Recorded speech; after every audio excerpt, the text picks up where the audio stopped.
শাহনাজ রহমতুল্লাহর মৃত্যুর খবর শুনে তার বাসায় ছুটে যান দীর্ঘদিনের সহশিল্পী ও সহকর্মীরা। প্রিয় শিল্পীকে শেষ বিদায় জানাতে আসেন অগণিত ভক্ত ও অনুরাগীরাও। রাজধানীর বারিধারায় জনপ্রিয় এই শিল্পীর বাসভবন পার্ক সেরিনাতে নেমে আসে শোকের ছায়া। আমার একটা গান ছিল, যে ছিল দৃষ্টির সীমানায়, সে হারালো কোথায় কোন দূর অজানায়। সত্যি সেই গানের মতো সত্যি হয়ে গেলেন আমাদের আপা শাহনাজ রহমতুল্লাহ। আমার সাথে ওনার যে সম্পর্কটা ছিল ওটা মা ছেলের মতো, বড় একটা আদর শাসন, এবং আমি বলবো যে একটা মানসিক শক্তির আশ্রয়ের জায়গাটা চলে গেল।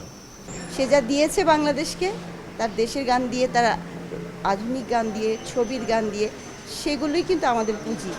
আমি মনে করি শাহনাজ এই উপমহাদেশের শ্রেষ্ঠ শিল্পীদের একজন।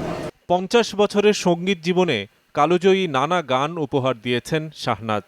মৃত্যুর মধ্য দিয়ে গুণী এই শিল্পী দৃষ্টির সীমানা ছাড়িয়ে গেলেও ভক্ত হৃদয়ে বেঁচে থাকবেন হাজার বছর। এত দরদ দিয়ে গান, তোমার আগুনে পোড়ানো, আরো কত গান, আমার মনে হয় আর কেউ গাইতে পারবেন না। আমাদের এমন কোনো শিল্পী পাবেন না যে ওনার গান পছন্দ করেন না, ওনার ফ্যান না, ওনার ফলোয়ার না।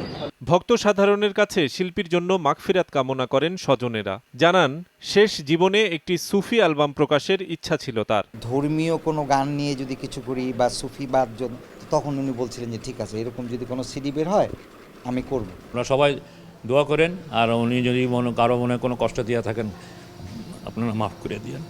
শনিবার রাত 11:30টায় বারিধারায় নিজ বাসভবনে শেষ নিঃশ্বাস ত্যাগ করেন 1952 সালে জন্ম নেয়া শিল্পী শাহনাজ রহমতুল্লাহ। বর্ণাঢ্য জীবনে দেশাত্মবোধক প্লেব্যাক সহ আধুনিক অনেক বাংলা গান গেয়েছেন জনপ্রিয় এই শিল্পী। শফিক মোহাম্মদ, সময় সংবাদ, ঢাকা।